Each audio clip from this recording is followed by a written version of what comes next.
de medio México, medio Venezuela y el mundo entero.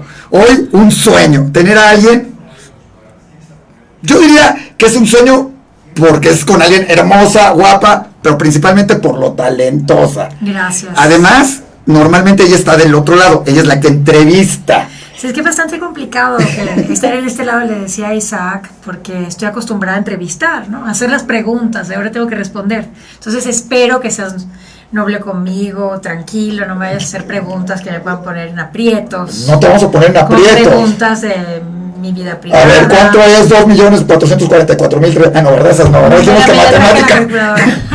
que matemáticas no, porque ni yo me las sé, así que... Y ahorita me van a decir que en qué escuela estudié y todo, no queremos meternos en ese rollo. No. Pero vamos a empezar con algo que todos los que nos están viendo van a querer saber, ¿sí? A ver. No son tus 3 libros favoritos, ya no los dijiste, pero... Yo le dije que mis 3 libros favoritos eran Deuteronomio, Éxodo y Levítico. Esos los 3 libros. Y por ahí el Apocalipsis también. Bueno, ¿no? El Apocalipsis también. Oye, ¿por qué son tus libros favoritos? Estábamos bromeando los dos. Pero uno de mis libros favoritos es de Robert Bauer, un ex agente de la CIA, que se llama Los errores de la CIA en Oriente Medio. Entonces ahí uno puede ver todo lo que está detrás de la política, de todos los hilos del poder que se van tejiendo a lo largo y ancho del mundo, ¿no? Ese es un muy buen libro. Es impresionante porque todo el mundo a lo mejor te ve y dice, hijos, Ale Molina, y la veo por acá y la veo, pero eres multifacética. Un día estás conduciendo el CIF y hablando increíblemente, el CIF es el evento que se desarrollaron tipo TED Talks, tipo Ciudad de la Ciudad, Inspirational Forum en Monte Sinai. Exactamente, el Colegio Hebreo Monte Sinai. Otro día te vemos en la Ciudad de las Ideas, otro día te vemos manejando un evento de Atzalá, de ayuda. Otro día te vemos en las noticias, prendes la tele y te encuentras el noticiario más ameno y con las mejores noticias, y otro día nos toca leerte de política. Gracias. Oye, gracias. ¿cómo? Yo voy a hacer aquí Este ejemplo para más de una y uno. Y hoy justamente lo estamos. ¿Cómo hacer todo eso, Ale? ¿Por qué política? ¿Por qué noticias? ¿Por qué? Mira, a mí me encanta la política, pero es algo que he tenido reservado y ha sido más tertulia entre amigos toda la vida. Creo que también la coyuntura en Venezuela exigía que todos estuviésemos empapados de lo que estaba ocurriendo en el país, ¿no? Por un tema de sobrevivir, ¿no? Y de supervivencia. Entonces siempre me ha gustado. Mis abuelos estuvieron en la Guerra Civil Española, fueron emigrantes de la guerra. Ellos se fueron a Venezuela y eran, bueno, por supuesto, españoles, llegaron acá a Venezuela. Y ahí vivieron ahí toda su vida, y nació mi papá, ahí estaba mi mamá, nació mi mamá de mis abuelos por parte de mamá maternos son venezolanos, pero siempre la política fue un tema en mi casa. Por parte de mi mamá eran adecos, que digamos que eran de un partido, Acción Democrática, un partido de los 40 años de democracia, uno de los partidos emblemáticos del país que acaba con la dictadura Pérez Jiménez en Venezuela. Y mi abuela, tía abuela, tuvo mucho que ver con el derrocamiento qué interesante, de Pérez Jiménez en ese momento. Entonces, ¿por qué tuvo que ver? Porque ella era militante del partido Acción Democrática y estuvo, digamos, en la resistencia, ¿no? Mi abuela era muy joven en ese momento y bueno, logra el derrocamiento de bueno, no ella sola, obviamente todo el país, de este dictador en Venezuela, y comienzan los 40 años de democracia en Venezuela. El partido se deterioró, fue perdiendo credibilidad. Luego estaba COPEI, el Partido Social Cristiano COPEI, y entonces había en Venezuela 2 partidos, como los republicanos y los demócratas en Estados Unidos. Entonces unos eran, por parte de mi mamá, eran de Acción Democrática, por parte de mi abuela, que venían de la Guerra Civil Española, eran de COPEI. Buenas discusiones en la casa. Claro, se daban muy buenas discusiones, pero a manera de tertulia, nada muy apasionado como es ahorita, donde la gente sí se va, no a los golpes, pero sí son discusiones bastante álgidas en el caso de los demócratas y republicanos, o la gente que está a favor o en contra del presidente de los Estados Unidos, ¿no? Que es el caso de Venezuela ahorita, donde la gente que está a favor del movimiento chavista o en contra del movimiento chavista, ya no digamos Maduro porque no representa mucho él, más que vestigios de lo que alguna vez era todo el movimiento chavista en un momento, ¿no? Sí, que carecía de una ideología sólida, ¿no? Pero bueno, por eso hay mucha política en mi vida y me ha encantado siempre estar informada, estar pendiente de las noticias, y también por eso quizá la vida me llevó hacia esto, Oye, a este terreno. En un país, Venezuela, se ha vuelto muy político, o sea, se habla de política. En países de Sudamérica se habla mucho de política. Hasta hace poco en México, las familias no hablaban de política, no te tocaba temas de política, lo que te tocaba de política era quejarte de lo que está haciendo el gobierno, y duraba, como yo siempre digo, 15 minutos. La gente, todo sucede en México por 15 minutos, a los 15 minutos ya no es noticia, ya no importa. Pero nos ha tocado, por lo menos en esta última época, mucho más hablar de política y estar mucho más envueltos, y todo el mundo hablamos, y todo el mundo, hasta salimos hoy a la calle a votar si el aeropuerto o no el aeropuerto, aunque no tengamos la menor idea de si un avión puede volar. Yo, como les dije, oiga, ¿dónde quieres el aeropuerto? Yo lo quiero en la esquina de mi casa, o sea, la verdad, o sea, ¿para qué tener que recorrer el coche que estacionen en la casa? O sea, ahí en un terrenito, ¿no? No tengo la menor idea. ¿Estás de acuerdo con que haya una consulta? Bueno, yo creo que ya la hubo, o sea. Claro, pero ¿estás de acuerdo o no estás de acuerdo? Hay cosas muy curiosas, ¿ven? Se ve que ella es la que entrevista, ya ven, ya la está volteando. Yo creo que hay cosas que dices, primero, no es una consulta oficial, porque todavía no está en funciones como presidente. Segundo, es una consulta que a mi forma de ver, pues, no llegas, ¿a qué vas a llegar? O sea, ninguno de nosotros somos capacitados para decidir dónde quiere un aeropuerto, ni tenemos la información. Pero eso ya se lo tendremos que dejar al gobierno, y cuando esté AMLO en el gobierno y todo. Pero lo que es muy interesante es cómo el país ha cambiado a hablar de política, a conocer un poco más. Ya no nada más es, este cuate me cae bien, está muy guapo, tiene una esposa muy guapa, o este es esto, o no está casado, o estos eran los temas de conversación. ¿Cómo ves que un país se vaya modificando así? Porque tú llevas un tiempo en México y te ha tocado ver ese cambio en un sentido. ¿Cómo lo has sentido? Porque hasta en las noticias se interfiere y tú das mucho esas noticias. Sí, yo siento que es preocupante, la verdad, y llevo 10 años en México apenas, no creo que tenga el conocimiento suficiente como para hablar de una historia como tal, pero sí de estos últimos 10 años, ¿no? Y ha habido un franco deterioro en cuanto a lo social, en cuanto a lo económico y en cuanto a la seguridad. La seguridad no es un secreto para nadie. En cuanto a lo económico, tiene mucho que ver. Tampoco es un secreto para nadie. Es un secreto para nadie. Definitivamente hubo reformas importantes. Yo sí creo que era importante hacer la reforma energética, por muchas razones, aunque sí es polémico el tema. Pero aún así no se tomaron buenas decisiones en el gobierno anterior. Se tomaron algunas buenas, otras no tanto, que nos llevaron o derivaron en este escenario actual, en esta coyuntura de un México que creo que no queremos. La gente pedía a gritos un cambio, claro, y Andrés Manuel López Obrador representó ese cambio. Creo que es importante en el mundo hablar de política, estar informados. Quizá porque la gente no está informada. En Reino Unido ocurrió lo del Brexit. Claro. Y hace muy poco, en un evento laborista, estaban varios alcaldes o MPs y decían que prácticamente 80% de la población, la población que cada uno de ellos representaba, estaban de acuerdo con hacer una nueva consulta sobre el Brexit, porque ellos no sabían los resultados que iba a traer. Entonces, ¿cómo votas tú por algo que no sabes las consecuencias que va a traer, ¿no?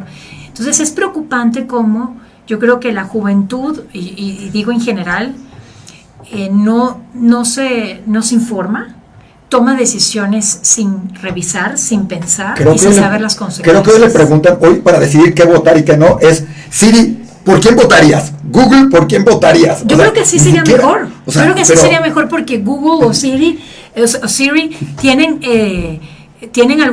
algoritmos y ven y evalúan las noticias y están viendo los informes, y entonces dirían, oye, no conviene porque a nivel económico sería un golpe tremendo para Reino Unido. Eso es lo que está ocurriendo en Cataluña, ¿no?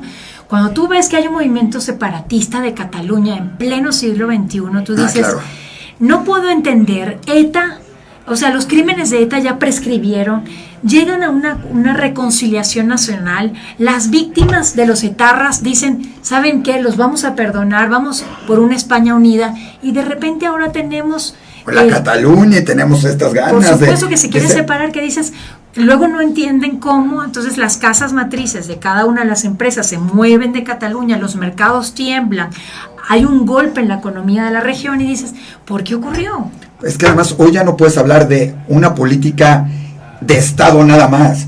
Hoy en día se mueven muchos factores globales económicos. Alguien me dijo alguna vez que el futuro no va a ser por políticos o por presidentes, va a ser por presidentes pero de empresas, son los que van a mover y ya mueven hoy el día el mundo, son los que deciden las acciones de un gobierno y no se trata de acciones de gobierno, digamos, políticas, sino económicas. ¿Cómo ves hoy en día el mundo que va girando con alguien que llegó, Estados Unidos es el más claro ejemplo hoy en día, alguien que no era político, realmente, no es un político de carrera. Es un empresario. Es un empresario, es hoy el presidente de Estados Unidos y que para muchos ese tendría que ser el perfil de los próximos presidentes en todo el mundo, porque son los que mueven el dinero, los que conocen, los que todo. Es realmente a lo que tenemos que tirar, tenemos que tener políticos. ¿Cómo lo ves tú, que estás en ese mundo? Mira, yo no creo que tenga que ver con ser político o ser empresario. Yo creo que tiene que ser, el que esté ahí ocupando ese cargo tiene que estar capacitado para llevar a un país de 300 millones de habitantes, ¿no? En el caso de México, pues de casi 120 millones. Creo que es una cuestión de un liderazgo contundente, que lo tiene Donald Trump, que no es un liderazgo, en mi caso, yo no creo que sea un liderazgo positivo, pero sí evidentemente es un liderazgo que no pasa desapercibido, por supuesto, pero tiene que ver con estas habilidades, esta capacidad también de poder escuchar lo que quiere una población, de poder escuchar a los expertos. No sé, de varios de los líderes hoy actuales del mundo, no sé si tengan esa capacidad de escuchar lo que quiere la población. Pues es un tema, ¿no? Pero lo que es preocupante para mí en estos momentos es el resurgimiento de una ultraderecha que no nos lleva a ningún lado, ¿no? Entonces, decía tu paisano Yuval Harari, que tiene 3 libros, que esos podría decir... Ahí por ahí me van a decir que ese es su sueño. Yuval es... ¿sí? Ese es mi sueño. A mí me encantaría entrevistar a Yuval Harari. Y ya lo entrevistamos, es buenísimo. ¿Ya lo entrevistaron? Estuvo aquí en México presentando su libro, es maravilloso. Y no me invitaste, mira. Todavía no estabas, pero la próxima te prometo que lo estamos persiguiendo para sus nuevos libros. Están de testigo que me va a invitar. Es maravilloso, Yuval, no lo han podido traer, espero que lo traigan, ahorita está la Feria Internacional del Libro, espero que para el próximo año se lo traigan, tiene libros maravillosos, por ahí de animales a dioses, etcétera, etcétera. Sí, Homo Deus, y también el último, que me lo estoy leyendo ahorita, es 21 leyes para el siglo XXI, que está impresionante, ¿no? Es hacia dónde vamos como humanidad. Y él habla de estos ciclos, ¿no? De esta izquierda y de la derecha. Entonces, tenemos una izquierda trasnochada o gobiernos de centro izquierda que no han dado la talla, una población que tiene un hartazgo tremendo. Claro. El hartazgo lleva un voto castigo y el voto castigo no lleva más sino resultados deplorables, como es el caso de Venezuela. El hartazgo del venezolano, de la corrupción de 40 años de democracia, llevó a los venezolanos a votar por un Hugo Chávez que iba a ser el Mesías, el enviado a salvar la nación. Espero que no seas muy profética en todo eso, no, pero sí es un tema, porque la gente, o es importante resaltarlo y llamar la atención sobre esto, porque a veces no vemos la historia, o lo que hacemos es tener memoria corta. Yo creo que los latinoamericanos tenemos memoria corta. Lo que te decía, son los 15 minutos. Son los 15 días de eso, son los 15 minutos. Y entonces tendemos a repetir la historia, ¿no? En este momento está resurgiendo la ultraderecha. El domingo que viene, o este domingo, va a ganar Jair Bolsonaro en Brasil. Sí. Es impresionante la retórica de este señor, cómo se expresa en contra de los gays, se expresa en contra de los son negros, retrocesos en algunos caminos.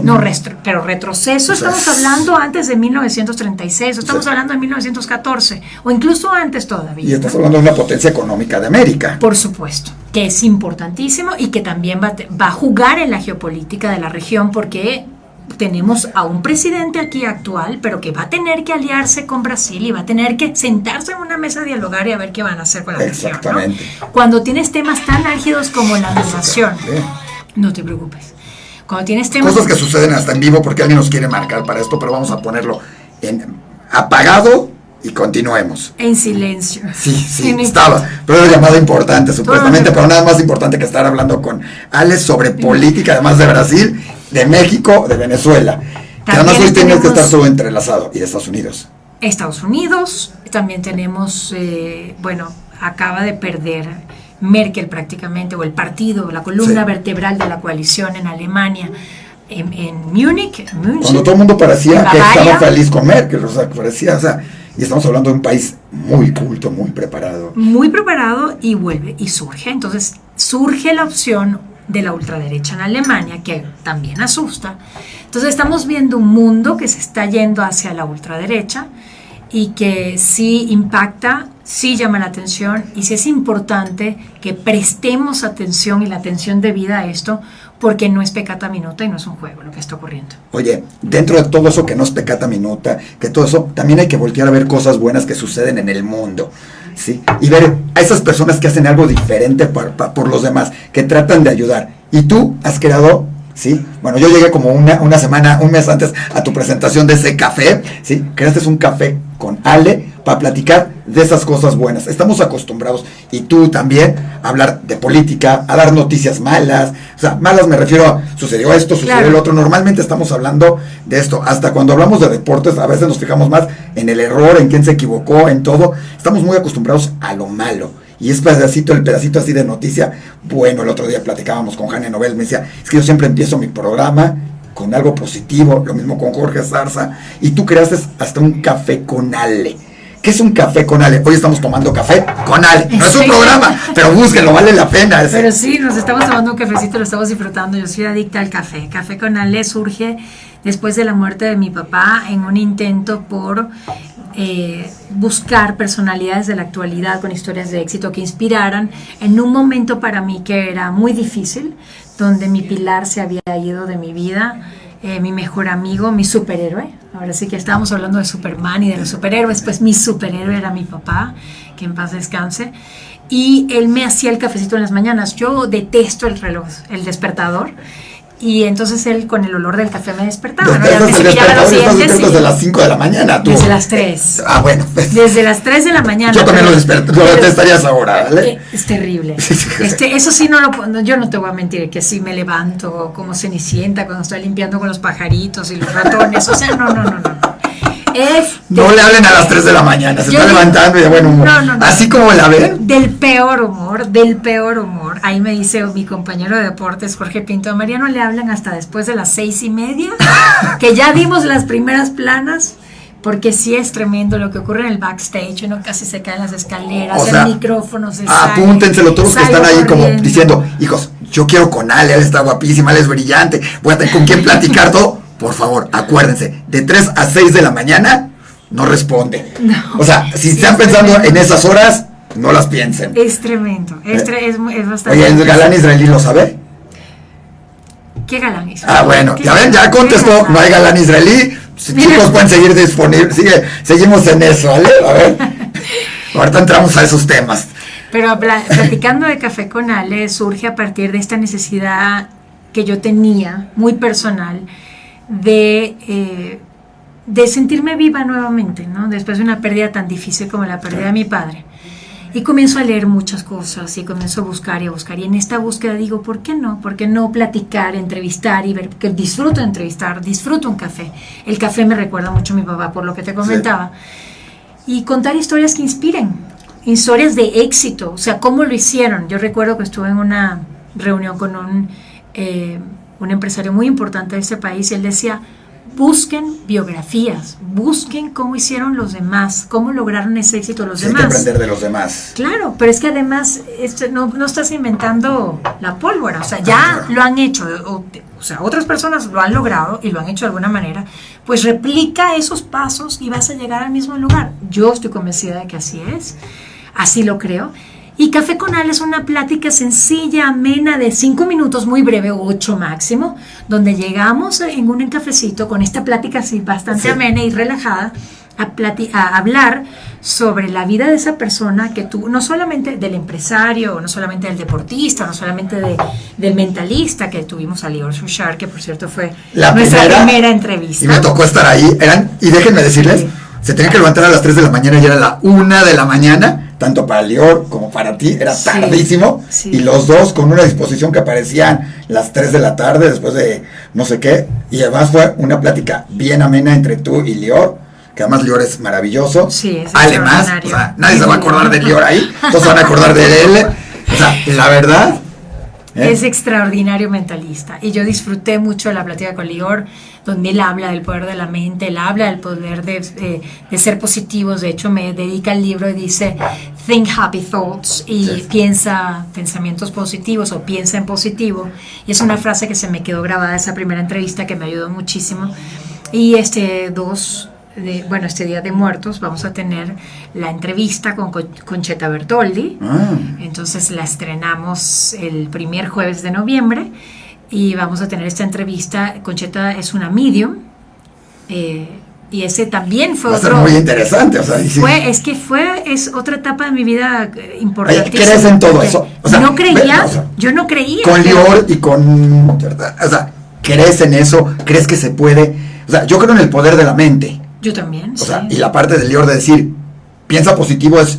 O sea, no puedes llegar a un partido de fútbol, regreso, o a cualquier cosa en tu vida pensando en otra cosa. Tienes que concentrarte. Yo tenía un entrenador que me decía, hijo, no pueden llegar a platicar antes, tienes que llegar, meterte al partido, soñar el partido, vivir el partido e imaginarte las cosas. Creo en el poder de la mente, pero en un medium, en lo que hace el Lior, que además es sorprendente de repente de dónde saca las cosas.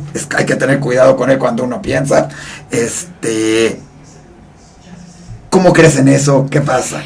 Mira, es difícil. Yo tenía un maestro que me decía, cuando la práctica supera la teoría, es momento de cambiar de paradigmas. Yo no creía en los mediums. Sí. Cuando la práctica, o sea, cuando tú ya haces un ensayo de laboratorio y te estás dando cuenta que 2 más 2 toda la vida pensaste que eran 4 y te está dando 6 y te está dando 6 y te está dando 6, pues tienes que cambiar de paradigma. Entonces no será 4, es 6, porque el laboratorio o la práctica te está dando 6, ¿no? A eso se refería, y la verdad es que es cierto. Tenemos un chip, o estamos programados de acuerdo a cierta información, la que nos dieron nuestros papás, la que nos dio la iglesia, la que nos dieron nuestros amigos, nuestra familia, etcétera. Y entiendo los parámetros perfectamente. De eso también habla Yuval Harari mucho mejor, y lo plantea de una manera mucho más clara de lo que yo lo estoy haciendo en estos momentos. Pero cuando te vas enfrentando a la vida al día a día, te vas dando cuenta que no es que te mintieron tus papás o la iglesia, sino que sencillamente hay cosas que no son así, o que de repente ellos creyeron que eran así y no son así, o tus amigos o tus hermanos, etc. En el caso de Concheta Bertoldi, que se puede comunicar con personas que ya hayan fallecido, para mí yo sentía que eso no existía, porque la Biblia, 1 Corintios 15:23, y si leo la Biblia, dice: los muertos nada saben. Digo que es una especie de monería, porque además, luego les platico, es ingeniera mecánica, así que véanla. Bueno, ¿qué dice en la Biblia? Ahorita regresamos. ¿Corintios qué? 1 Corintios 15:23. Perfecto. Búsquenla. Entonces, ahí dice que los muertos nada saben. Entonces, si los muertos nada saben, ¿cómo se pueden comunicar con una medium? También tienes la divina de Endor, que esa sí no me acuerdo la historia, en qué lugar sale de la Biblia, y sin que mi memoria me falla. Entonces dices, ¿cómo es posible que alguien se pueda comunicar con los muertos? No lo sé. No tengo idea. El asunto es que yo me negué constantemente a eso, y en algún momento tuve una entrevista con una actriz en Los Ángeles, que fue un café con Ale, y esto es algo muy privado, que probablemente, si lo estamos viendo, probablemente estén viéndonos una sola persona, ¿verdad? Por lo menos sé que no. 2, porque ya me escribieron a decirme que te ves muy bien, que es guapísimo y que está interesantísimo. Sí, mi esposa no lo está viendo, afortunadamente, entonces, si no ya habrían apagado las luces, y unas 10 millones de personas más. Dios Tú no mío, te preocupes. No es cierto. Es más, la cámara está apagada. Okay, no entonces no podemos. Puedes platicarme esa anécdota. Yo entrevisto que por cierto va a salir en un café con Ale. Ella tuvo un accidente terrible de tráfico a los 17 años, modelo, actriz, y estuvo 2 semanas en coma, 3 semanas en coma. Wow. Le dijeron que no iba a caminar, no iba a hablar, iba a quedar en estado vegetativo. Sale el estado vegetativo y ella dice: yo voy a volver a caminar, y ya se mueve, ya es fitness coach, es life coach. Wow. Es una historia de vida extraordinaria. Sí. Apagamos las cámaras, no cuento más para que vean la entrevista todavía no sale. Y ella cuando ya apagamos la cámara, si nos puedes contar, porque esto no sale en la entrevista. Ciertamente, así va a ser. Entonces yo le dije a ella, bueno, ya terminamos, muchas gracias.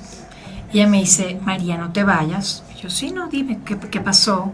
Y me dice: tu papá está aquí. Yo, primero, no le creí. Dije, probablemente lo mencioné en la entrevista y dirá, no sé, no tengo idea. Y entonces me dice, sí, está aquí, y entonces te ha estado dando señales, pero tú no lo pelas. Esas fueron sus palabras, tú no lo pelas. Wow. Y yo, como que no lo pelo. Entonces ella me comenzó a decir cosas Sí. que me habían pasado en el viaje hacia Los Ángeles, que me comencé a poner nerviosa, porque dije, ¿cómo ella sabe este tipo de cosas? O sea, ¿cómo sabe esto que pasó, no? Y luego, hasta que me dice que tu papá pregunta, o sea, dice que si te acuerdas del primer coche que te regaló cuando tenía yo 4 años, de pedales, y decía de volante negro con la bocinita roja. ¿Y tú? ¿What? Exactamente, ese coche, mis hermanos... No lo tienes en redes sociales, ¿verdad? No lo tengo en redes sociales. Bueno, ese digo, coche, de hecho, desapareció. ¿Quién sabe? Yo tenía 4 años, imagínate, eso fue hace muchos años, no o sé sea, cuántos. o sea, a tus 24, o sea, si el que crea que tiene más de 24, escríbanos, díganos, o sea, no se la van a creer, Sí, no nos ha tengo querido más de decir, pero 24. ha hecho todo porque empezó a los 4 años manejando un coche con pedales. Mi vida, pero sí, fue mi primer coche y la emoción de mi vida era ese coche. Yo sí quería un coche, amo los coches, soy ingeniero mecánico. Y mi papá me lo regaló. Cuando me dice esta mujer eso, que ella vive en Los Ángeles, ella es norteamericana, ella es estadounidense. Digo, no nos conocíamos, yo la contacté por Instagram porque me encantaba su historia, exacto, y sus posts y todo. Iba a hacer otras entrevistas en Los Ángeles, ella accedió a la entrevista y la vi, de un día para otro accedió a la entrevista y la pude entrevistar. Entonces son cosas muy extrañas que yo no logro explicar. Entonces, evidentemente, me cuesta creer que no fue mi papá el que le dijo esas cosas cuando ni mis hermanos saben lo del coche, ¿no?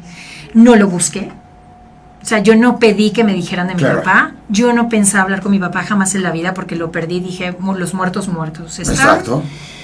Y entonces te comienzas a hacer una cantidad de preguntas y ahí ves donde voy al segundo nivel y digo, pues una entrevista de Café con Ale sería muy buena con Concheta Bertoldi, que ha sido medium de la corona británica, ¿no? Entre otras celebridades de Hollywood. Y la traje y fue una experiencia muy bonita. Siento que, no sé si te ha pasado, pero uno siente la energía de las personas. Claro, eso es algo muy importante, te convence, te sientes y te anima en muchos casos. Sí. O a veces la energía es tan negativa que dices, no puedo estar aquí, claro. Exacto, o sea, te sientes como, no puedes estar. Entonces con ella fue muy bonito, fue muy agradable, me sentí muy bien. Van a ver la entrevista. O sea, no nos platiques más, vayan la entrevista. Sí, yo no busquen un café con Ale, búsquenlo, sí, es maravilloso. YouTube. Lo pueden buscar en YouTube. Pueden poner en la parte, en la sección de búsqueda, en el icono de búsqueda, pueden poner un café con Ale, historias que inspiran. Ahí van a ver esa próxima entrevista el jueves. Las pueden buscar también a través de Diario Judío, normalmente están en Diario Judío, las ponemos. Es colaboradora de Diario Judío, tiene cosas maravillosas, eso es lo mejor que tiene. Gracias. Ser colaboradora de Diario Judío, además muy leída, aunque últimamente ha estado muy ocupada, pero ya nos mandará. Yo espero que muy pronto ya pueda reactivar los artículos de política internacional. Agradezco mucho el espacio. Bueno, aunque sea de moda, lo que sea, aunque sea de moda, belleza. Yo amo, me encanta escribir sobre política internacional. Y eso es increíble. Me encanta y agradezco mucho el espacio que me ha dado Diario Judío, la confianza y también la promoción del diario. Para mí ha sido fundamental y lo agradezco porque también ha sido un medio importante para llegar a toda la comunidad. Bien hecho, ya fue bien el comercial. se lo está ganando, ¿sí? No, no es cierto, no le dijimos nada que dijera. Pero bueno, pero es cierto, me siento muy agradecida con Diario Judío y también por esta plática y por esta oportunidad de tomarme el cafecito contigo, que este hombre dice que yo estoy muy ocupada, pero él está más ocupado todavía. Para nada, solo porque me ven con él. Yo le decía, nos vamos a ver el jueves. No. El miércoles no tengo que ir a otros eventos. El viernes uno y a las 6 de la tarde. Uno tiene que dar a desear, hijo. O sea, se tiene que dar a desear. O sea, por favor. Tú sabes, todo el mundo dice que yo solo entrevisto chicas guapas acá. O sea, yo no sé cómo le hago, pero, o sea, siempre es que no quiero que nadie me vea. Todo el mundo está fijo viéndote a ti, entonces. Por eso es que dice que estoy ocupado. Vale, déjame decirte que yo te conocí en la Ciudad de las Ideas, porque yo volteé, de repente voy caminando. En la Ciudad de las Ideas hay cosas maravillosas. O sea, hay que felicitar a Andrés Roemer, hace cosas impresionantes. Y dentro de esas cosas impresionantes es imposible no dejar de ver a la gente que va. Y una de repente voltea y ve una chava como de 2 metros de altura, guapísima, ¿sí? Acompañada de otra chava guapísima también, no tan alta. Me digo, pero guapísima. Ahí. Y dice uno que lleva la cámara, ya sabes. Es el pretexto, la cámara siempre ha sido el pretexto para sacar gente bonita, para contactar. Y dije, le sacamos foto bonita. Y al lado, de repente se nos para un cuate, ¿sí? Que era uno de los speakers, de los más populares de Ryan, ¿sí? De los speakers que todo el mundo quería foto con él, porque además era alto, galán, guapo, impactante, buena onda, porque además se dedica a juntar dinero. Y fue a dar una plática de cómo juntar dinero para asociaciones. Y de repente él se voltea conmigo y me dice, oye, ¿me puedes sacar una foto con ella? Mira, bueno, sacrifiquémonos, Ryan. O sea, eso no sé si ella no sabía, pero justo, todas querían foto con él y él quería foto con Ale. Así que, oye, pero justo hablando de Ciudad de las Ideas, de esos chips que tenemos, y que Ciudad de las Ideas te rompe muchos de esos chips en todo ese sentido. Ya viene la Ciudad de las Ideas, sí. Esperamos verte por ahí. De romper esos esquemas que muchos dices, los traes en política, que muchos lo traen como la mujer no se puede dedicar a estas cosas, a esto. Hay un chip que mucha gente tiene, y en muchos sentidos y tiene que ver con Israel. Israel, yo creo que es de esos estados, de esos países que más gente encuadra en ciertas cosas. Es un país militar para muchos, es un país de alguna otra manera, este país hoy es el país de moda en cuestión de startups, pero como que son cuadritos y la gente los corta ahí y se queda en esos como chips, como tú dices, marcados. Tú acabas de estar ahí. ¿Qué fue tu impresión? Porque a lo mejor para muchos dicen, bueno, Israel nada más es turístico. ¿Qué fue para ti visitar Israel? Y no entremos en la parte amorosa. Chicos, pero, no voy a entrar en la parte amorosa. Bueno, amorosa con respecto a Israel. Ah, ok. Por favor. Yo digo, Dios mío. Ya sé que los galanes en Israel son, y además una chica guapa como Ale ha de haber tenido, o sea, la gente debe haber recorrido ahí. No tenía tiempo. 3 semanas estábamos estaba estudiando y también estaba cubriendo en la frontera con Gaza, en la frontera con la franja de Gaza. Acababa Estados Unidos de mover su embajada a Jerusalén, entonces sí era un momento de tensión en Israel. Sin embargo, Israel me parece una tierra de contrastes, lo digo de manera muy personal, sin representar a ningún medio ni al medio al que represento, claro, y donde aparezco todas las mañanas. Es una tierra de contrastes, es hermoso, impactante pisar por años y años y años de historia, sí, que te mueven una energía que es impactante. Lo puedes sentir en el Muro de los Lamentos. Pregunta, porque la otra vez se lo pregunté a Sara, pregunté también a Sara, sí, como no judía, porque para muchos no lo entienden, se siente esa vibra. O sea, un judío normalmente es el Muro de los Lamentos, no debería, porque todo Israel y todo el mundo, y Dios está en todos lados, para tanto el mundo judío como para muchas otras religiones.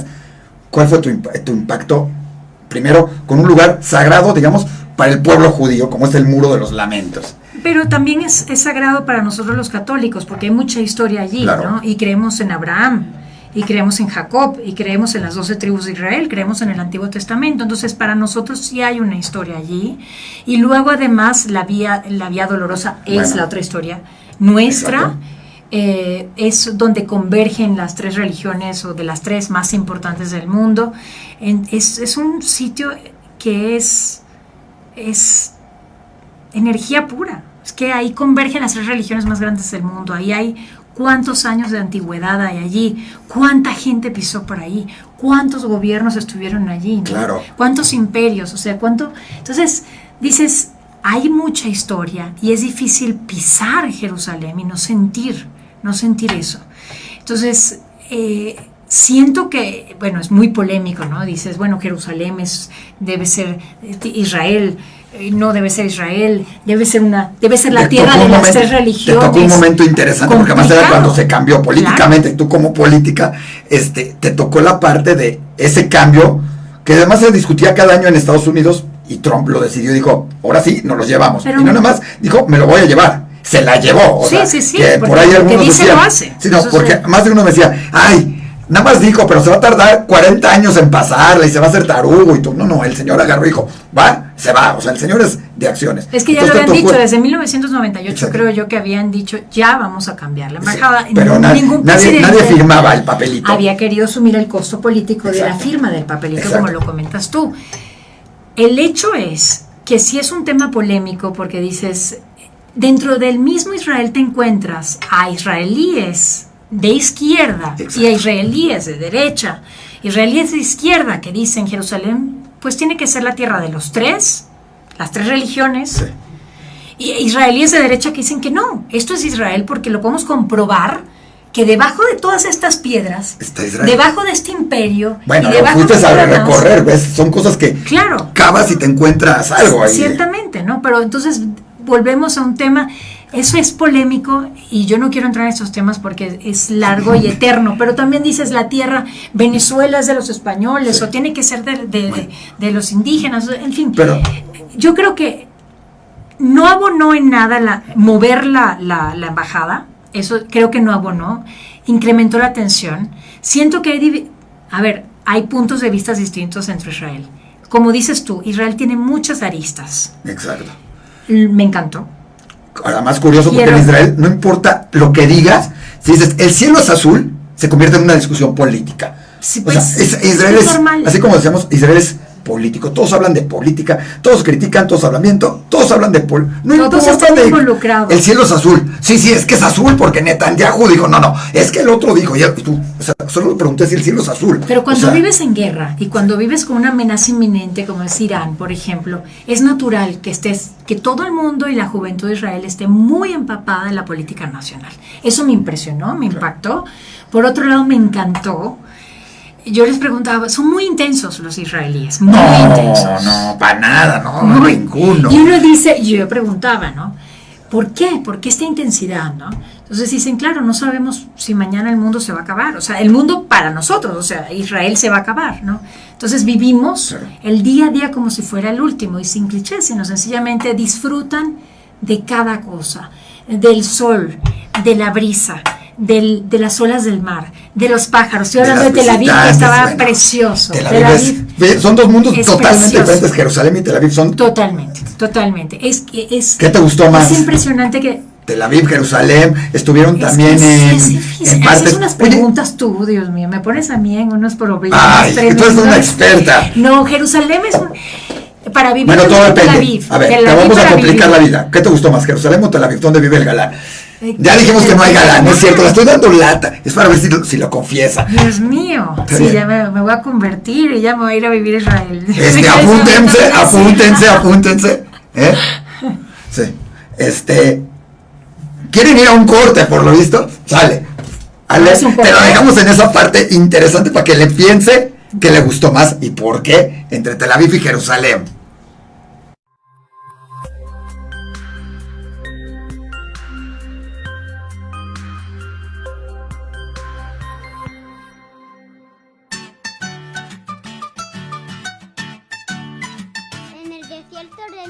Hay un kibutz que fue hogar de uno de los fundadores de Israel. Hola, yo soy Daniel y estamos en Sde Boker. ¿Saben quién vivió aquí?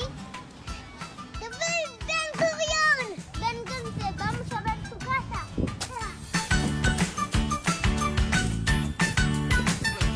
Aquí está la sala.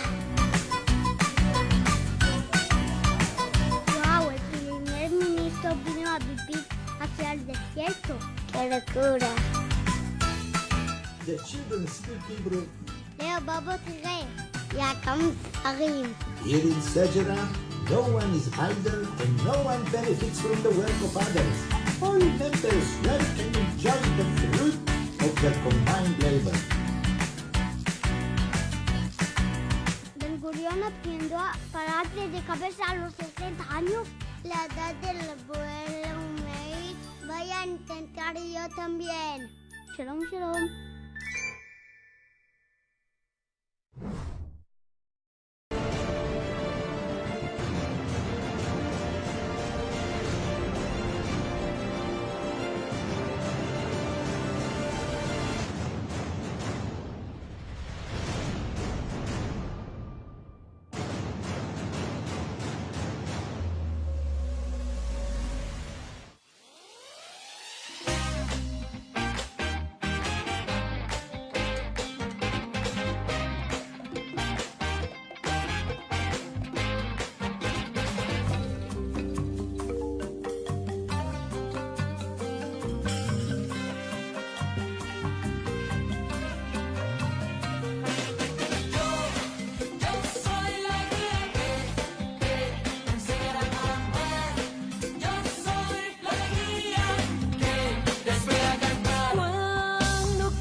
Una parte importante. ¿Cuál? Jerusalén, Ya no me acuerdo. Tel Aviv, ¿cuál te gusta más? Primera parte, ¿sí? Pero además, dentro de eso, estamos platicando en el corte, para que todos sepan, si hay cortes y platicamos, que hay una diferencia y te llamó la atención con Israel como una tierra, con eso. Algo que dice Yuval Harari, platícanos un poquito, Jerusalén, Tel Aviv, ¿cuál te gustó más? ¿Por No, qué? de Yuval Harari lo que decía es que en algún momento el ser humano tiene que trascender a la religión. Y digo trascender a la religión en el sentido estricto de la frase. Sí. En el sentido de que el ser humano va a tener que buscar o procurar su libertad individual y también su bienestar mucho más allá de la religión, poder convivir, etc. Yuval Harari en 21 leyes del siglo XXI lo explica mucho mejor y son como 2 capítulos los que él dedica a este tema. Vamos a ser sobrepasados por androides, por ejemplo. Muy pronto van a haber androides. De hecho, ya algún día saben, los androides van a decidir quién es saben. el presidente. Probablemente los androides lo decidan. Así Sí. es. Ya la inteligencia artificial aprende. Algo que no sabíamos. Nosotros le dábamos un algoritmo a la inteligencia artificial, o creábamos inteligencia artificial a partir de un algoritmo, y lo que hacía era, yo le digo, si es 1 te vas a la izquierda, y si es 2 te vas a la derecha, y si es 2 te vas a la derecha, entonces si es 1 te vas a la izquierda, y así sucesivamente. Ahora puede aprender el algoritmo y decir, bueno, pero mejor va a ser con toda la data de internet, por ejemplo, mejor va a ser irme por la izquierda en lugar de la derecha, como me está diciendo a mí, Claro. mi profesora o mi algoritmo, ¿no? Entonces, cuando tú tienes eso, cuando tienes un algoritmo que puede aprender, Llámese Waze, por ejemplo, que basa en eso, que es un aprendizaje. Digo Waze porque es algo que a todos nos sirve y todos lo usamos y por lo menos nos sirve para saber cuánto tiempo vamos a hacer para llegar a un lugar, ¿verdad? Todo eso, van aprendiendo y saben más y es mucho más confiable porque lo determinó por nosotros, lo que decíamos un poquito. Algún día Siri o Google, Google, van a decidir quién es mejor como presidente porque van a poder evaluar 10 veces más rápido nosotros Totalmente. Y eso es una realidad, eso viene, no es ciencia ficción, no es Yo Robot de Will Smith. Entonces, más allá de la religión, porque estamos estancados y la verdad es polémico de lo que voy a decir, pero estamos estancados en costumbres de siglos anteriores y pasados, con una realidad del siglo XXI. Entonces hay un choque constante, y estoy hablando de todas las religiones, Sí. no estoy hablando nada más de la judía o la católica, estoy hablando Sí. de todas. Un choque constante porque hay una evolución de la tecnología y nosotros continuamos en siglos atrás, ¿no? Hay una ley, por ejemplo, que la ley de los animales impuros, que está en el Antiguo Testamento, que ustedes la conocen Los de perfectamente. Kashrut, todo lo que es Kashrut. Totalmente, ¿no? Entonces, ¿qué explican los científicos? Esto no lo estoy diciendo yo y no les estoy diciendo que Sí. no sigan la religión para nada. Me parece que las costumbres de la religión judía son muy bonitas y de varias religiones también. Pero lo que digo yo es, los científicos dicen, antes, si tú te comías un cerdo que no comías sino Te daba triquina. su excremento, en épocas de verano, de calor intenso y todo, podías morir. Claro. ¿No? Igual que con los animales que no tienen escamas, los peces que no tienen escamas, porque comen toda la basura del Claro. mar, etcétera. Hoy en día estos ya tienen criaderos de agua dulce, no sé qué, ya es diferente, hay un proceso que tienen los animales para que esto no ocurra. Entonces ya la ley de los animales impuros pues ya no está tan vigente, entonces ya no habría una explicación real de por qué tendríamos que nosotros Entonces crees dejar en de la comer. fe y en una orden, y crees en la fe y crees que es una orden celestial, es un mandato celestial o un precepto celestial que alguien te dijo lo tienes que cumplir y si no lo cumples estás mal en todas las religiones, ¿no? Yo creo que es un precepto de ese momento porque se necesitaba, era como el Islam en el caso de las mujeres. Los árabes, y bueno, a mí me van a corregir los árabes, pero digo, vivían Claro. en guerras, y vivían trasladándose de un lugar a otro. Entonces, ¿qué sucedía? Que los hombres morían y había muchas más mujeres que hombres. Entonces, un solo hombre se quedaba con una hermana y la otra hermana y la otra hermana. Pobres, la verdad sí era pobres. Los hijos, mira, no nos basta. No, eso de tener muchas esposas. Yo sigo sin entender quién decidió eso alguna vez. Pero quienes se enfrentaban eran los hombres, Claro. no las mujeres. Claro. ¿no? Entonces, probablemente esa ley de te puedes casar con 4 Sí. si las puedes mantener, puede venir de ahí. A ver, no estoy segura que venga de ahí, pero he escuchado que viene Que de viene ahí. de ahí, como Eso, muchos otros. a ver, y hay muchos ejemplos de eso. Volviendo a la pregunta de qué me gusta más si Jerusalén o Tel Aviv, para vivir Tel Aviv, o sea, me encanta el mar. Amo el mar. Nada más la vida, el despapalle en Tel Aviv. No, la te cara. digo, no. No. Tel Aviv me encanta porque la gente es tranquila, es relajada. En Tel no Aviv. tiene- O sea, ¿qué parte de Tel Aviv estuviste? Bueno, yo no sé. Yo Relajada, estuve tranquila, 2 sí. días fuera de lo que Ah, yo sí, tenía sí. que hacer Nada. y eso fue lo que yo vi. Uno cuando vive en el lugar probablemente Sí. ya es diferente y te das cuenta que son son estresados. No No, sé. la gente es tranquila, pero es acelerada. Tel Aviv es una ciudad Yo creo que acelerada. Israel es acelerado en muchos Sí. aspectos, ¿no? Pero bueno, y también esta necesidad de vivir, porque no sabes cuándo va a acabar la vida. Y eso a mí me dejó un aprendizaje muy importante, ir a Israel. Porque cuando me dijeron esto, que no sabemos cuándo nos puede caer una bomba o algo, Dios los guarde, pero que la amenaza está Claro. es constante. Dices, pero nosotros tampoco sabemos cuándo vamos a morir. O sea, y tipo sin algún embargo, accidente. la tenemos comprada la vida, Exacto, ¿no? Y vivimos así como que, no, bueno, ya tendré tiempo de... Y postergamos. México es un país de postergación, definitiva, en muchas cosas. Estamos Ciertamente. esperando a que alguien nos diga, no tomamos decisión. ¿Sabes? Creo que alguien una vez me dijo, ¿cuál es la diferencia entre los israelíes y muchos otros países? Es que el israelí se avienta, no tiene miedo al fracaso. O sea, cada vez que Sí. lo platicamos es, si fracasa, fracasó.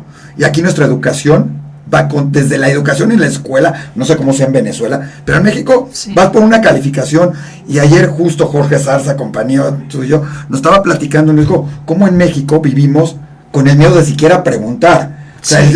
el maestro que se para, y lo digo textual de lo que él nos dijo, el maestro que se para y dice, ¿entendieron la clase? Y todos los alumnos es, sí, maestro, porque tenemos miedo de decir, yo no entendí nada, porque sentimos que si hicimos no entendí nada, el maestro la va a agarrar contra nosotros, nos va a reprobar y nos va a ir en feria.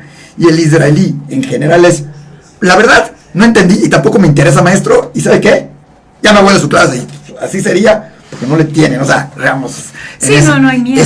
No hay ese miedo al fracaso, a preguntar, a dudar, a experimentar, Y aquí sí tenemos mucho, en muchos casos, la de esa de, a ver qué sucede. No, es muy típico, gente que me dice de Estados Unidos, me dice, es que México de repente se paraliza porque están esperando a ver qué hace ahorita López Obrador. Antes estaban esperando a ver quién gana las elecciones. Antes estaban esperando si México ganaba el mundial. O sea, todo el mundo estamos en espera. No, ahorita no quiero hacer nada porque estoy esperando a ver qué sucede. O sea, nos basamos en factores externos.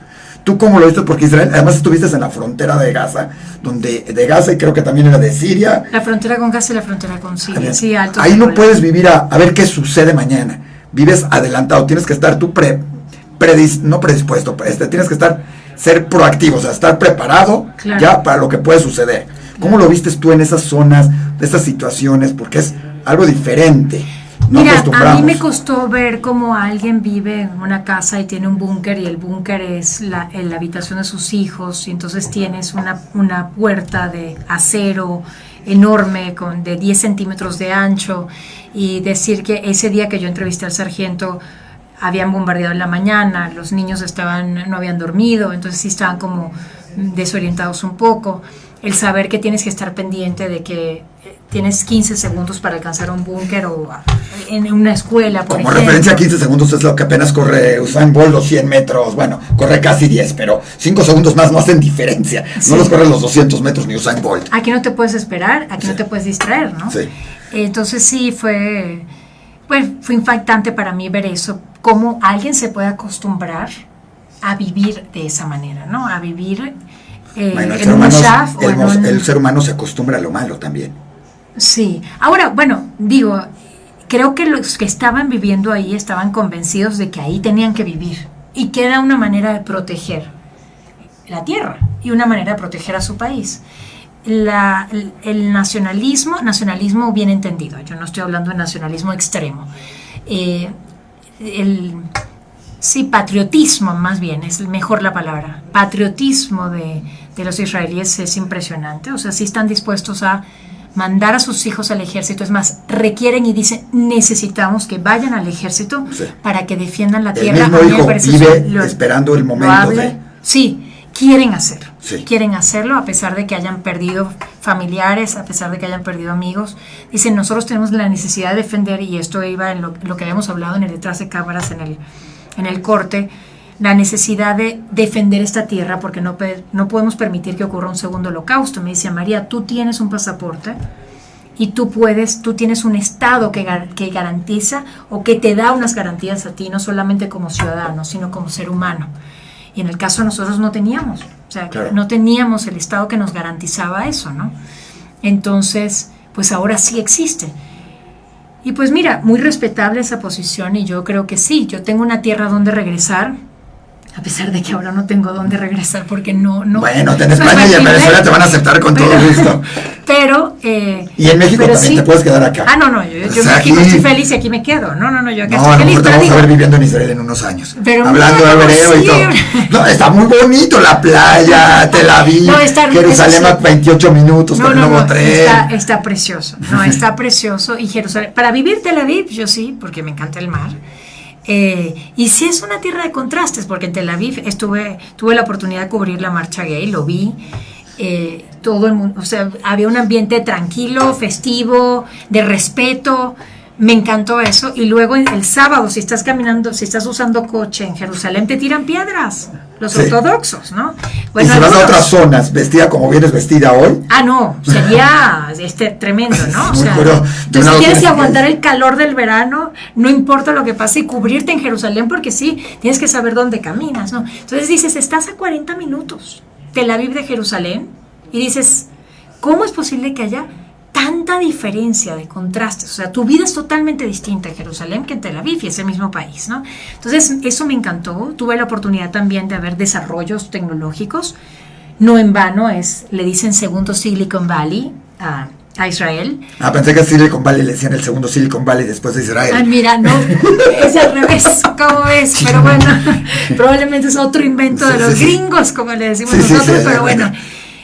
Ciertamente sí hay unos avances impresionantes, como por ejemplo una pastilla que ya se vendió a una empresa estadounidense por no sé cuántos millones de dólares, la verdad no recuerdo. ¿La Pilcam? La Pilcam, de hecho yo te lo envié, ¿no? Pero, o sea, sí, lo creo que envié a es. Diario Judío. Sí, ahí la Yo tenemos le envié también. la Pilcam. Mira, ¿te acuerdas? Pues. Perfecto. Bueno, esta camarita hace que no tengas que hacer endoscopía. Entonces, es una píldora, literal, y tiene el tamaño de una píldora, te la tomas y te ve todo el tracto digestivo. Sin y el dañarte, medio- sin lastimarte. Exactamente, sin sin ser tener los intrusivo. riesgos. Exactamente, sin ser intrusivo. Entonces, esto es uno de los tantos inventos en Israel. También en el tema de seguridad, de ciberseguridad, hay unos adelantos impresionantes y no en vano las empresas israelíes son consultoras de muchas empresas a nivel internacional, que de hecho México probablemente también las tiene o las irá contratando, porque lo que está ocurriendo Están hoy en día trabajando muchas empresas es terrible. israelíes en muchos de esos factores. Hoy en día la relación México-Israel es maravillosa, Sí. lo vemos, mucho tiene que ver, tenemos un embajador maravilloso aquí de Israel en México, y tenemos un buen embajador también allá en Israel de México, y se han entablado muchas relaciones y te ha tocado verlo. Sí. En todo eso, es más, ahorita está la Feria Internacional del Libro Judío, donde hay varios escritores israelíes y varias cosas. Se acaba de presentar la orquesta filarmónica o sinfónica, me van a matar, ¿sí? La diferencia en Bellas Artes, ¿sí? Y fue un gran espectáculo, porque además tocaron, cuando la gente se paró y se sintió emotiva, cuando tocaron un cielito lindo. Ay, sí. En esto fue Qué todo bueno. esto. Entonces, creo que hoy en día esa relación es maravillosa y es beneficiosa para ambos, realmente, en muchos sentidos. Y ustedes la vieron en eso, y que además, periodistas, gente, vaya y conozca a Israel en eso. Creo que quita muchos mitos que se han dado en muchos aspectos, y seguramente refuerza otros, porque Sí, es natural, o sea, cada quien va a tener, cada cabeza es su mundo, y cada quien va a tener una conclusión, una perspectiva diferente de lo que ocurre, ¿no? Que ciertamente es difícil saber lo que ocurre cuando no vives ahí. Mucha gente habla de Venezuela, habla de Cuba y dice no, y yo he conocido españoles que dicen no, es que Cuba, es que Venezuela, es que muchos de Podemos dicen Sí. que Venezuela es el paraíso. Incluso hay funcionarios aquí en México que dicen que Venezuela es el paraíso, pero cuando yo tenía que ir a Venezuela y llevar es un desodorantes, paraíso, porque ves a la gente y ves a la gente y ves a Ale y dices, no, si todos se parecen a Ale, es un verdadero Ya, sí. paraíso. Siempre Ya me hiciste ha sonrojar. tenido fama de mujeres bellas, pero tú te lo llevaste de Pero calle, bueno, o sea, mira, no. por vale, pero más brillantes y todo, o sea, siempre es impresionante ver a la Gracias. gente, y Venezuela es uno de esos países que ha generado gran cantidad de gente, aparte de beisbolistas. eso sí, pero bueno, no vamos a entrar en temas porque dice que No saben de béisbol. a los Yankees de Nueva York, pero digo que Dodgers, aunque no estén, Dodgers. pues, ya ves, No, aunque no estén, yo sí les voy a ellos y les voy a los Leones del Caracas. Bueno, eso sí, Entonces, eso sí. Eso es, dice él, sí, ¿Eh? ciertamente sí. Oye, Ale, estabas hablando de Israel, de todo esto, pero yo tengo una pregunta. Tú eres entrevistadora, has estado entrevistando a, no sé si cientos, miles de personas, a muchos Miles, personas, no creo que todavía pero llego a de miles, todos tipos, pero- has dado noticias de todo tipo, sentidos y colores. Dime una cosa, ¿cuál ha sido la entrevista o la noticia que más cada trabajo te ha costado, o que más dijiste, "Chin", y no hablo de esta, o sea, porque esta no, tú no la hiciste. No, ¿cuál ha sido así? Esa, o que más emocionó, esa que hayas dicho, hijos. Mira, me tocó entrevistar a los candidatos presidenciales creo que a 2 semanas de las elecciones. Tuve la oportunidad con Quibernos, que es una fundación de Grupo Salinas, donde la juventud le hizo propuestas a los candidatos, a cada uno de los 4 candidatos presidenciales.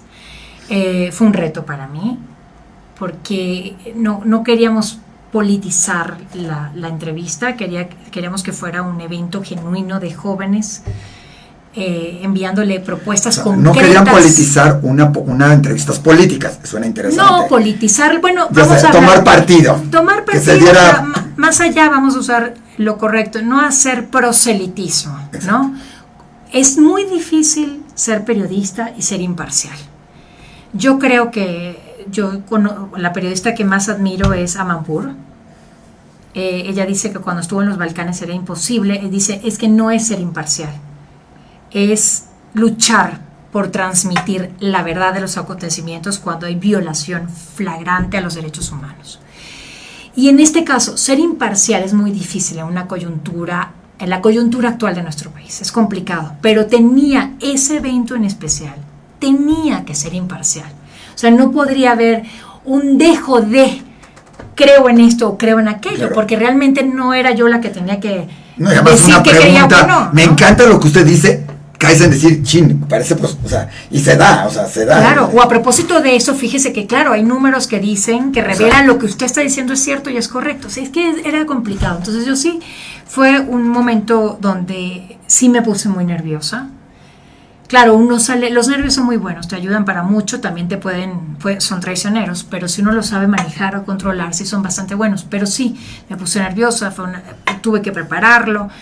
Sí fue una de las entrevistas álgidas y sobre todo agradezco mucho la confianza de estar en un evento tan importante como este y de cara a las elecciones en ese momento que fue julio, con los candidatos presidenciales cuando se iba a definir el futuro de México. Oye, dentro de eso mismo, y dices que bueno que lo agradeces y todo eso, es importante que más haya sido una mujer. O sea, aquí hemos cotorreado que si la belleza, que si esto, que si el otro, porque tenemos muchos estereotipos, y mismo lo dijiste, en que las mujeres no deben estar. Me recuerdo en una ocasión en la Ciudad de las Ideas, llegó una chica, la debes de conocer, ahorita le decimos su nombre, muy guapita, muy esta, le empezaron a entrevistar y todo, pero todo es como si fuera una modelo que iba a estar ahí. Y de repente dijo, bueno, es que yo soy la ponente de política y todo el mundo, ¿what? O sea, y ya, o sea, como que no podías visualizar, ¿sí? Para muchos, el que una chica guapa, ¿sí? Pudiera hablar de política y además de la manera en que lo habla, ¿no? Eso es un ejemplo cuando yo digo, cuando la práctica supera la teoría, es momento de cambiar de paradigmas. ¿Qué sucede? ¿Cómo ves tú hoy en día a las mujeres, a todo esto? O sea, el otro día también platicábamos con alguien del feminismo de, chin, invitó a la novia o a la amiga y alguien le dijo, ¿y la dejaste pagar? Y el joven le dijo, pues sí, ella quería pagar, los dos trabajamos, los dos, todo eso. Pero hoy en día el mundo sigue viendo diferente una mujer que un hombre en muchas prácticas. ¿Tú cómo lo ves en el periodismo, en muchos lados, en todos esos que has estado? ¿Cómo lo sientes tú? ¿Y qué le dirías? Porque hay muchas mujeres que todavía dicen, es que me tratan diferente, solo me ven porque soy mujer. O hombres que al revés, dicen, es que a mí no me pelan, si fuera mujer, si le hablo por teléfono me va a abrir la puerta, y sigue sucediendo en los negocios. Sí. Con un hombre puedes hacer negocios, en política puedes hacer negocio, hablas con hombres y la mujer no. ¿Es real? ¿No es real? Tiene que ser forzado como eso de, tiene que haber 50 y 50, o sea, es ridículo, pero... Es que ahí es donde... Tiene que ser 50 y 50 nada más porque tiene que ser 50 y 50 o... Es que hay una realidad que es impactante y es el hecho, por ejemplo, la comunidad afroamericana en Estados Unidos le ha costado ocupar cargos de poder y le ha costado que exista una movilidad social. Cuando tú tienes una clase dominante que está constantemente o que está liderada por hombres blancos dentro de una comunidad donde hay minorías como son los afroamericanos, tienes años, y hay un documental de Netflix sobre esto, luego lo checo y se los digo cuál es, o lo posteamos. Nos escribes para Diario Judío, para Somos Live, ya tenemos un tema, ya tenemos pretexto, le vamos a dar lata. ¿Te acuerdas del documental? Ese documental está buenísimo, pero dices, claro, hay años donde los afroamericanos no estudiaron, no tuvieron la oportunidad de progresar, entonces se dedicaban a trabajos que eran de servicio o a trabajos que no requerían de una especialización en un campus universitario, claro. ¿No? Entonces, ¿qué pasa? Cuando tienes años así, te cuesta remontar y llegar al nivel de la otra clase dominante, que es la clase blanca, claro, de los Estados Unidos. O sea, ya la comunidad afroamericana pues está ocupando puestos de poder, y para muestra un botón, llegó el expresidente Barack Obama a la Casa Blanca. No nada más llegó, sino renovó, o sea, ganó, renovó mandato. Probablemente su mujer se esté perfilando para llegar en 2020, no lo sé, pero la veo como muy... Todos sus apariciones. ¿Será la primera mujer presidenta de Estados Unidos? Y afroamericana, o sea, bueno, presidente, sí, ¿no? Entonces, pero sí es un hecho que te cuesta mucho entonces ocupar cargos de poder o subir en el nivel, en la escala de nivel socioeconómico y de nivel educativo cuando tienes tantos años de retraso, ¿no? Entonces ocurrió en el apartheid en Sudáfrica, ya ha ocurrido en varios países cuando tienes minorías. Las mujeres no somos minoría. No, pero las mujeres hemos estado rezagadas durante muchos años. Entonces, no por nada ves que todavía hay un dominio de hombres en el tema corporativo. Sigue habiendo un dominio de hombres en el tema político. Y continúa habiendo un dominio de hombres en el tema de la ciencia y la tecnología. ¿Por qué? Porque las mujeres anteriormente no podían... Primero, no te impulsaban en las escuelas para que las mujeres estudiaran ingeniería, por ejemplo, ¿no? En Venezuela era más común, yo estudié ingeniería mecánica. Y mi mamá estudió ingeniería, es ingeniero petrolero. Mi papá era ingeniero civil, pero mi mamá ingeniero petrolero. Una de las primeras generaciones, pocas mujeres era, ella lo Sí, fue. debe ser sorprendente porque no era tiempos, tampoco ni siquiera en Venezuela. En el caso de ella, claro, que, era- debe ser sorprendente e interesantísimo Totalmente. también platicar con ella, ya la agarré. Porque no debe ser, o sea, no era algo común tampoco ver en No, esos no. tiempos, en una sociedad latinoamericana, ¿sí? Una mujer estudiando y además trabajando en eso. Totalmente. Y siguen habiendo paradigmas en México. Hay un machismo importante.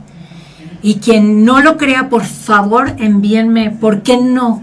Y cuáles son las razones por las cuales piensan que no hay machismo. Yo sí creo que hay un machismo de los dos lados, Sí. del mujer y del hombre. Sí. Un machismo impresionante todavía en pleno siglo XXI que no puedo entender.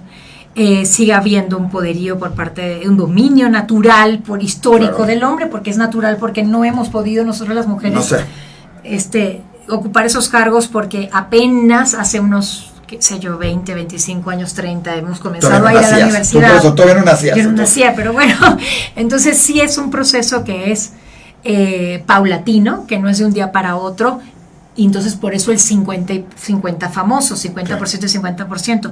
No porque es que le vamos a dar la misma oportunidad a las mujeres y a los hombres, es que debería ser 60% mujeres y el 40% hombres para que pueda equipararse, porque llevamos muchos años de desigualdad. Debería ser Esa es la por, la realidad. realidad es que tendría que ser por capacidad. Y normalmente hoy en día ni siquiera se ve por capacidad, sino se ve por... Ahora tenemos que vernos, o sea, se volvió tan como las series americanas. Ya no es quién es el mejor actor. Ahora necesitamos en la serie americana que haya uno de origen chino, uno de origen...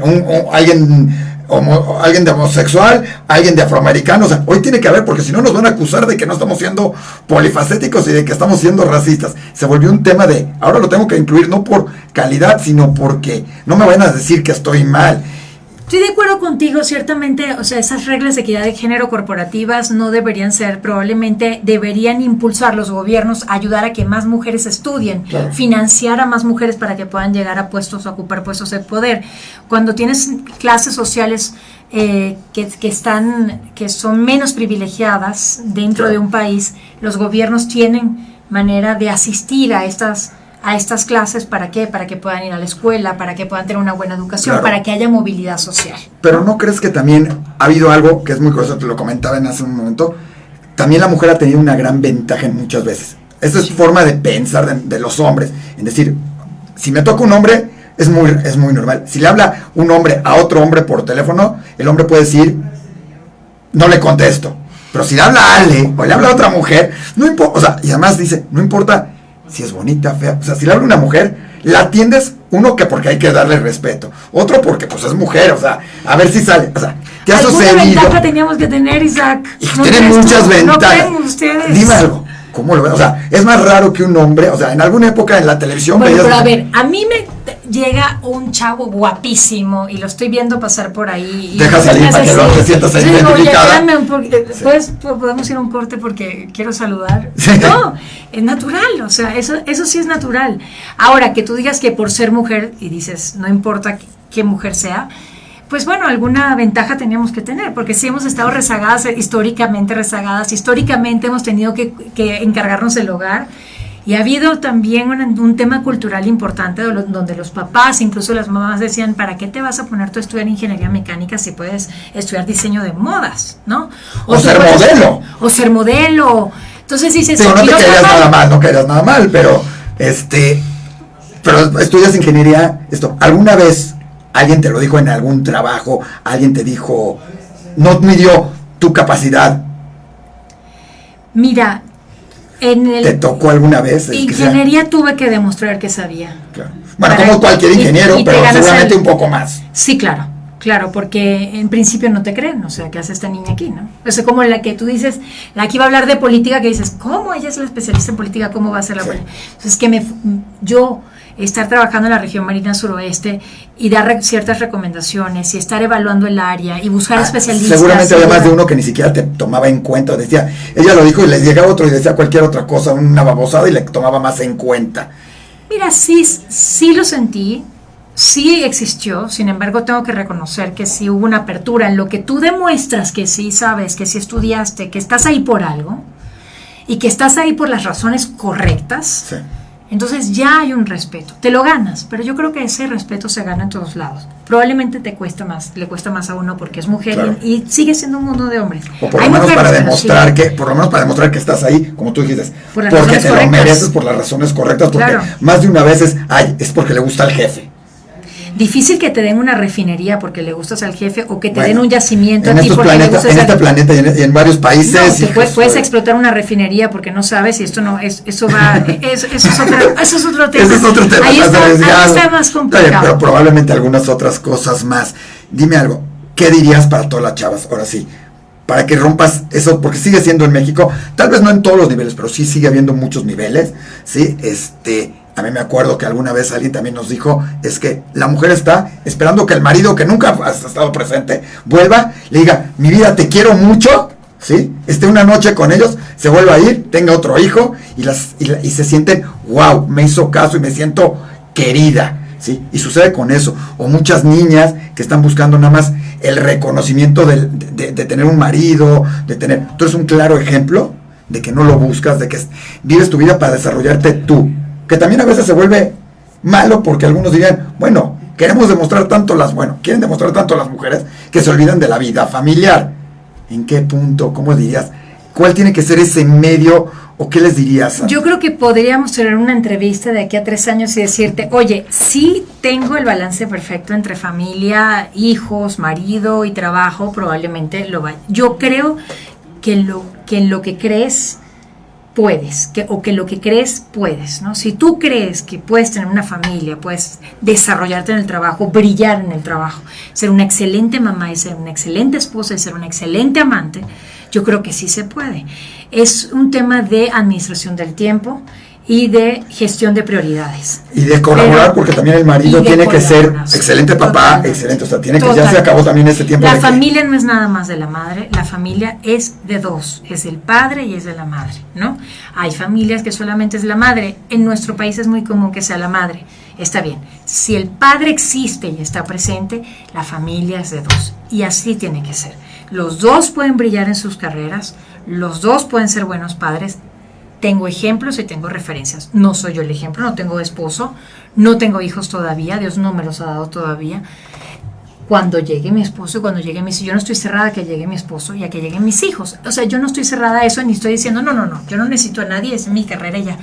Pero me siento plena y me siento completa, como soy, con el individuo que soy, más allá de ser mujer, más allá de ser católica, más allá de ser periodista y más allá de ser ingeniero mecánico. Yo me siento bien como estoy y como soy. El día que llegue alguien a mi vida voy a compartir esa plenitud y esa felicidad que siento con esa persona. No estoy esperando que llegue alguien a completarme. Entonces yo sí siento, y le digo a quienes nos están viendo, que sí se puede. Hay referencias y también en los medios de comunicación de mujeres fantásticas que han logrado tener una familia. Siempre ha habido grandes familias. Esposos, hijos y una carrera extraordinaria. Si ellas lo lograron y si ellos lo han logrado, yo creo que los que nos están viendo, y yo también lo puedo lograr. Entonces, y bueno, también es de cada quien qué quieren en la vida, porque no tenemos un chip en la cabeza que dice, hay que ser papá, hay que casarse y hay que tener una familia. No hay que ser papá, no hay que casarse y no hay que tener una familia. Cada uno quieres tú en tu vida. Claro. Te hace, porque luego tienes hijos y dices, Dios mío, era más feliz sin tenerlos. O veo gente que está casada y son los más infelices de la tierra y dicen, ¿por qué me casé si era feliz solo? O sea, dices, a ver, mejor sentémonos a ver, evalúa qué quieres en la vida y en función de lo que quieres en la vida, decide. Claro. Pero no decidas en función de la sociedad. Bueno, de la que la sociedad nos puso un camino que se ha ido rompiendo en algunos sentidos, como tú dices, pero el camino era, el hombre estudia o trabaja, la mujer se queda en casa, tienen que casarse, o sea, es como ese punto de, el sueño para gran cantidad de mujeres, si no es que para la mayoría, no quiero generalizar, es verse vestida de blanco y casarse. Ese camino, como que y además nos los han reforzado en la televisión, cuál es el momento estelar en cualquier telenovela, llámese de cualquier cadena de televisión, porque no es eso. Y películas también. Y películas es el momento en que ella camina en el altar y ella llega, ni siquiera para el hombre, es el momento de la mujer, se ha puesto como ese es el momento de la mujer, y mal si fuera así el del hombre, pero ha sido como que los chips que nos han mandado. Es más raro encontrar a la chava que se destacó como esto en la película, pero su momento es, con todo y todo, se casó y tuvo hijos. Exactamente.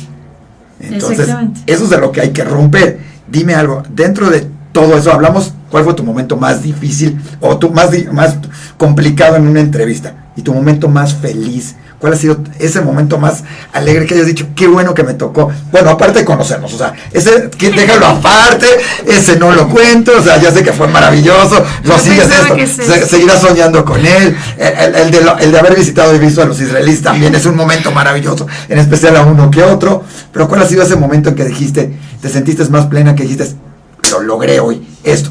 A lo mejor tenías el problema y dijiste, chin, puede ser de niña, de adulto, entrevisté a no sé quién. ¿Cuál ha sido ese momento que digas, lo vas a tener grabado? Digo, para mí hoy es el momento más brillante, lo voy a tener grabado toda mi vida, lo logré, entrevisté a Ale. En mi vida, el momento más feliz, y mira que estaba pensando ahorita que me estabas diciendo eso. No, el más difícil, ¿no? El más complicado. Los dos. Pues te había dicho... El más complicado fue tu entrevista a los 4 candidatos. A los candidatos presidenciales. El de reto que dices, wow, no lo puedo creer, cuando estaba, que también fue esa, pero hay otra, mi primera entrevista fue a Jennifer Lawrence, mi actriz favorita. En ese momento no había ganado los Oscars, el Oscar. El Oscar. No lo había ganado todavía como mejor actriz por Silver Lining Playbooks. Le trajiste la buena suerte. Yo creo que yo le traje la buena suerte. Mira, quiero pensar que sí. Anótenselo todos esos artistas que sueñan con ganarse un Oscar. Ale es la clave. Extraordinaria, una mujer súper sencilla. ¿Cómo llegó esa oportunidad? O sea, ¿qué sentiste cuando alguien te dijo, oye, tienes que irla? ¿O salió? ¿Cómo se dio? Bueno, yo estaba conduciendo unas cápsulas de cine que se llamaban Platinum, eso en 2012. Comencé con las cápsulas de cine Platinum. O sea, ya a los 6 años ya lo hacías. ¿Cómo? A los 6 años ya lo hacías, 2012 es como hace... Exactamente. A los 18 años más o menos. No insistes en la edad, no te voy a decir. No te está bien, no quiero que me digas nada, nada más que nadie se lo va a creer. Mira, entonces. Pero sí, 2012 inicié con las cápsulas Platinum, y con Platinum tuve la posibilidad, como eran cápsulas de cine, de cubrir los premios de la Academia en 2 oportunidades con el grupo de TV Azteca, ¿no? Con el equipo de TV Azteca, con 10 conductores y todo el equipo de producción. Haciendo un gran trabajo, además, es divertido verlos. Sí, hacen un excelente trabajo. Esos 2 años que estuve con ellos fue enriquecedor, aprendí muchísimo, fue muy estresante, pero al mismo tiempo me dejó grandes satisfacciones. Entrevistar a Jennifer Lawrence fue una de esas grandes satisfacciones en mi vida. Fue así de las de alfombra roja, fue de sentarte. De sentarme con ella. Extraordinaria. ¿Ya era tu artista favorita en ese momento? Ya era mi actriz favorita. De hecho, ella, jovencita, hizo fuego con Memo Arriaga, y yo le entrevisté cuál fue su experiencia con Memo Arriaga, y me dice que hasta conoció a la familia y a la esposa, entonces que la trataron como una hija, y que considera que Memo fue importante y trascendente en su vida como actriz, porque al dirigirla, ¿no? Y eso antes de ganar el Oscar, le decía, ha sido importante fuego para mí, que creo que fue con Charlize Theron también. Entonces, esta fue una entrevista para mí impactante, ¿no? Ella me enseñó mucho como persona, y por supuesto también como actriz, como artista, ¿no? ¿Cómo rompiste ese miedo? O sea, seguramente cuando alguien llegó, tenías 18, 16, 15, no importa la edad, y alguien llega y te dice, oye, tienes que ir a entrevistar a Jennifer, y tú, es mi artista favorita, es mi actriz, ¿cómo rompiste eso? Porque seguramente te sentaste con ella y... Ahora, ¿qué le pregunto? Así como yo estaba nervioso de entrevistarte, sigo estándolo, pero ¿cómo rompiste? ¿Cómo romper, dar ese paso? Porque seguramente más de uno se queda ahí y dice, ¿y ahora qué? ¿Y ahora qué le estoy enfrente? O sea, ¿me das tu autógrafo? No sé, yo creo que, o sea, sí había nervios. Estudié mucho, o sea, comencé a ver su vida y vi que ella se enfrentó a los papás porque ella quería ser actriz, y entonces le dijeron, no, si te gradúas 2 años antes, entonces sí te vas a Nueva York, y ella luchó por graduarse 2 años antes y lo logró, y los papás dijeron, bueno, esta niña tiene una determinación tremenda, y entonces a partir de ahí veo su background y me fui más hacia la persona, hacia quién es Jennifer en lugar de quién es la actriz. Y cuando me fui ahí, fue un lugar donde las dos hemos estado, es decir, ella como ser humano y yo como ser humano, que en algún momento te enfrentas a tus papás, todos nos hemos enfrentado por lo que queremos en la vida, o por lo que quisiéramos hacer, o por otras cosas, ¿no? Entonces en ese terreno ya bajaron un poco los nervios y ya me senté en una plática tranquila, amena, como la que estamos teniendo, nos faltaba el café con Jennifer, y la más feliz fue con Dean Kamen. Dean Kamen fue quien inventó el iBot. El iBot es como una silla de ruedas eléctrica que puede subir escaleras, y él lo hizo para los veteranos de los Estados Unidos, para darle una vida digna a los veteranos. Esta silla de ruedas se para, entonces la persona que está en la silla puede tener el mismo nivel de cualquier persona que está de pie, y ya no sentirse menos o no sentirse abajo de los demás. Pero por cuestión de sentimientos, interesantísimo que estés a la misma altura, hablando, digámosle, como dicen ahí, a los ojos. Sí, exactamente. Y él presentó el iBot a Clinton, a Bill Clinton, cuando estaba en la Casa Blanca, cuando era presidente de los Estados Unidos. Llegó en agosto, lo entrevisté, lo acabo de entrevistar.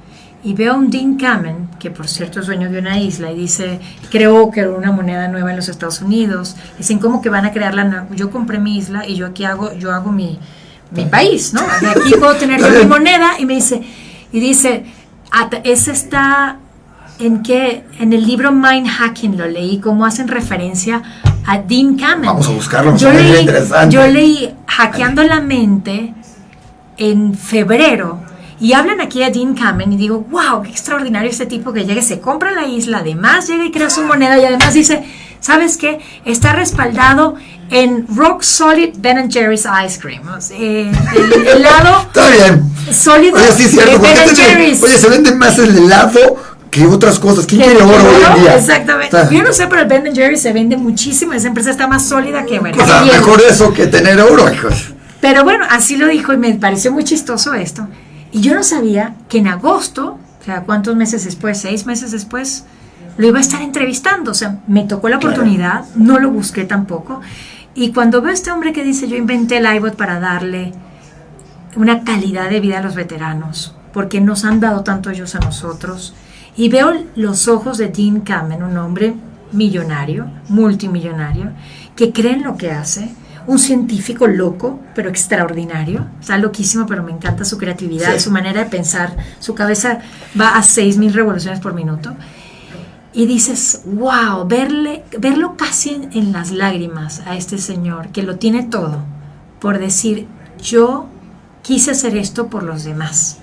Y creo que todo lo que él hace es en función de los demás. Y creo que eso es un buen mensaje también, porque el hacer las cosas por los demás te impulsa a lograr cosas maravillosas muchas veces. Muchos pensamos que es por mí, por ti, perdón que te interrumpí. No, pero favor, creo que muchos estamos concentrados, o mucha gente está concentrada en quiero ganar dinero, quiero vivir por mí, yo quiero ser el mejor, pero cuando de repente te topas que mucha de la gente lo ha hecho por ayudar a los demás, o porque encuentran esto. Una vez Uri Levin, que es el creador de Waze, nos dijo que él inventó Waze porque estaba harto del tráfico, pero porque quería ayudar a la gente a evitar el tráfico. Digo, en estas ciudades hay veces que ni con Waze. Tuve oportunidad de entrevistarlo él también. Entonces, digo, esa es una parte interesante lo que estás diciendo. Entonces, continúa. No, pero esa es la historia. Tú me dijiste las dos y dije Jennifer Lawrence y Dean Kamen.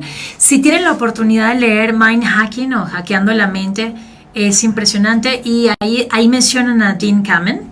Creo que ya nos está hablando el equipo de producción que ya es hora de partir. Sí.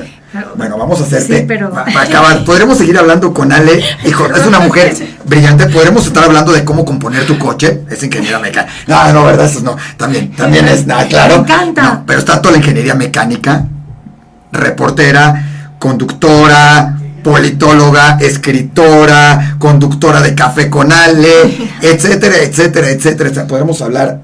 Además es una mujer maravillosa. Gracias. Increíble. Yo se lo digo, para mí era sí un sueño entrevistarte.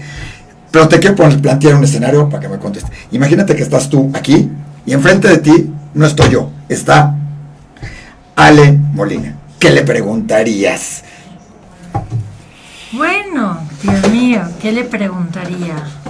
Depende, ¿qué edad tiene Ale Molina? La no que sé, tengo enfrente. No sé, te lo preguntaría yo a ti primero. Pero ¿qué te preguntarías? Que nadie te ha preguntado. Oye, que te mueres de decir, Quiero decirlo. Quiero decir que definitivamente soy una Dodger de corazón. Ah, no, perdón, sí. No, eso jamás, Isaac. Bueno. Por la paz, ahora sí que pongo frontera. Desde aquí ¿Qué aprovecho te que el gustó? vértice. ¿Que eres fan de la América? ¿Que eres fan de Diario Judío? Bueno, ¿qué de te los pregunto? Pumas. Pues les digo que, Perdóname. o sea, en No, Venezuela, no, yo no te voy a mentir. dije que es una mujer brillante, etcétera. De deportes no sabe, o sea, ya sabemos que definitivamente los deportes Yo son no por veo ahí. los Pumas, ¿qué hago? O sea, claro que sí. Oye, los Pumas acaban de ganar como 12,5 millones de fans más hoy. Bueno, ¿qué te preguntarías? ¿Qué no te ha preguntado Mira, nadie? ¿Qué te gustaría que te A preguntara? una Ale de 90 años, que es lo que quiero vivir. Entre nosotros hicimos hasta 120, entonces no te limites. Ah, bueno, me gusta eso. Entonces, a una Ale de 120 años, y con el avance de la tecnología probablemente sí se pueda, ¿no? Y probablemente te vas a seguir viendo igual de bien que hoy, o sea, 120 igual de bien de hoy. amén, ojalá, Ale, bye. Le va a Yo le preguntaría, ¿qué puedo hacer para ahorrarme el sufrimiento? ¿Y qué ha aprendido ella en 120 años? Y en los 25 de tu vida de hasta hoy, ¿qué has aprendido del sufrimiento y de eso? ¿Cómo te lo ahorras hoy en día? Disfrutando de las pequeñas cosas de la vida y contando mis bendiciones diariamente. Y una de esas bendiciones es que la escuchen, la vean, no se la pierdan en la mañana, en Café con Ale Gracias. y aquí en Diario Judío. Ale, Gracias por haberme gracias. acompañado. Realmente fue un gusto, un placer. Gracias a ti. Y esperamos se repita muchas veces más. Y por favor, búsquenla y léanla, vale la pena. Muchas gracias. Aprovecho, mi página web es www.marialejandramolina.com y pues mis redes sociales, Twitter, @MariaAMolinaB, Instagram, María Alejandra Molina Oficial. Y eso fue una broma de un amigo mío que en otro momento les voy a contar. Sí, pero además tiene cosas padres. Veanla, cada vez que pone algún mensaje bien emotivo, bien ilustrador, bien inspirador, yo diría. Verte, seguirte en esas redes, ver tu Instagram, vale la pena. Nada más por esos mensajes. Bueno, no nada más por esos mensajes, por muchas otras cosas más, pero esos mensajes vale la pena cada día, cada vez, estarlos viendo. Y 2 de noviembre, y después en su página, el Café con Ale, con una medium. Hijos, Bueno, veremos qué les dijo por ahí. ya luego platicamos a ver Sale. qué te pareció. Gracias, Gracias, Isaac. Ale.